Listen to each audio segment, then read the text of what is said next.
Talk about the Premier League leaders. How does that sound if you're a Brighton fan? They've got up to an absolute flyer this season. 8 goals in their opening 2 games. We've seen a summer of big name and big money departures there, but it's not affected Roberto De Zerbi. Right, Mark, let's go to you first of all. Shall you be looking at the De Zerbi effect since he took over from Graham Potter? What have you seen? It's been amazing. It's been absolutely brilliant. Roberto ball, De Zerbi ball, whatever you want to call it, it's definitely working. It's exciting, effective, entertaining. The team is dynamic, free scoring. And this season, the fans get to go on a European tour. Like you say, 8 goals from 2 Premier League games is quite remarkable. But how does that stack up in terms of the numbers? No question about Roberto De Zerbi's impact on the team.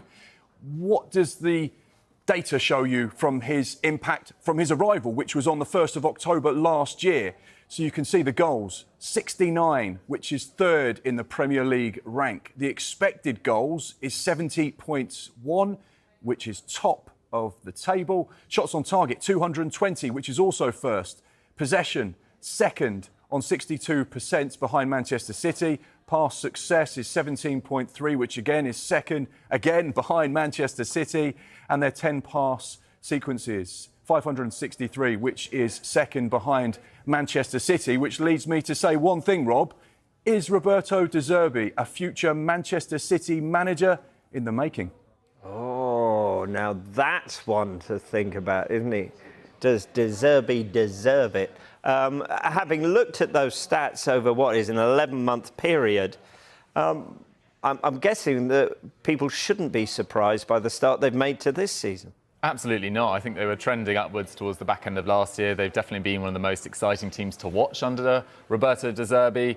He's brought so much thrilling football. That vertical style of play that he perfected at Sassuolo before that spell at Shakhtar Donetsk has worked perfectly. I think there's a really nice balance of experience in this side as well, with Jason Steele, who's got a lot of experience, although he's only just established himself in the Premier League, Lewis Dunk, Danny Welbeck. And for a club that has lost Alexis McAllister and Moises Caicedo, their 2 best players arguably last season, to so seamlessly adapt into the start of this season, albeit against Luton, who have just come up, and Wolves, who are under new management, I think is super, super impressive. And one player I wanted to pick out in particular was Solly March. I think he's been involved in 15 goals in his last 21 Premier League games, which is more than Kevin De Bruyne in his last 21 Premier League games. So things have really, really clicked under De Zerbi. They previously had a reputation for underachieving their expected goals under Graham Potter. That's not the story under De Zerbi whatsoever. They can't stop scoring.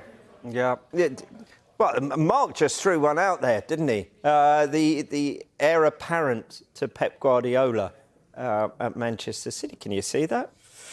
I mean, stylistically, it would make sense in some ways. I mean, Manchester City have become a more direct team since Erling Haaland's arrived there last year. But having said that, you know, Manchester City now are a much bigger club, than they were even, 5-10 years ago. They're treble winners. I think De Zerbi is yet to, face the kind of pressure that comes with managing a club of that size, the kind of media intensity that comes with a job like that, the kind of players, the kind of egos that you have to manage in the dressing room. I think Brighton's job right now is perfect for him.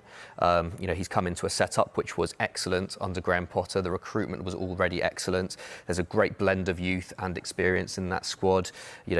Players feel very confident adapting to his style of play. I think he's got it made at Brighton. I think if there's, anywhere that he's going to go next, it might be back to Italy. He used to play for Milan. He's loved there. I kind of feel like before going somewhere like Man City or before going to somewhere, like, I don't know, Real, Barca, Bayern, if they were to come looking for him, maybe there's another club in between that, a Champions League side. But having said that, if he can get Brighton into the Champions League, which, judging by the expected goal numbers last season and this season, you can't count them out of the Champions League race. So, I don't know. I feel like this is a question to be asked in maybe a year or two's time. Well, I'm sure we will. Each time we look at it and go, this is an example of why Brighton are so good. But in Mitoma, are we seeing that yet again of how they managed to do this, Brighton? Absolutely, and you can see it in his heirs apparent already, in Julio Enciso. Buonanotte as well also looks excellent, but Mitoma adapted to the Premier League so seamlessly. From the moment De Zerbi sort of arrived, he wasn't actually given too many minutes under Graham Potter. I think he only scored 2 goals in the first half of last season, but he's already been involved in 3 goals so far this year. He's one of 4 players in the Premier League to do that, and 3 of them play for Brighton, in Purvis Estupiñán and Solly March, the other one being Brian Mbeumo.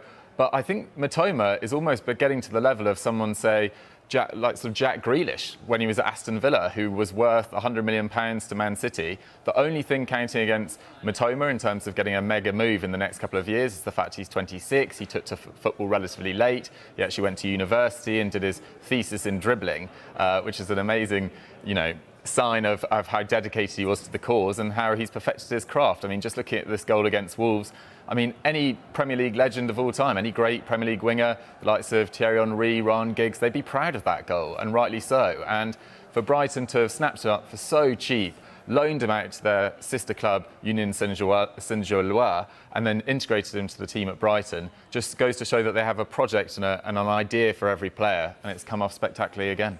Yeah, at my age, I could do a thesis on dribbling, but it's a whole different thing.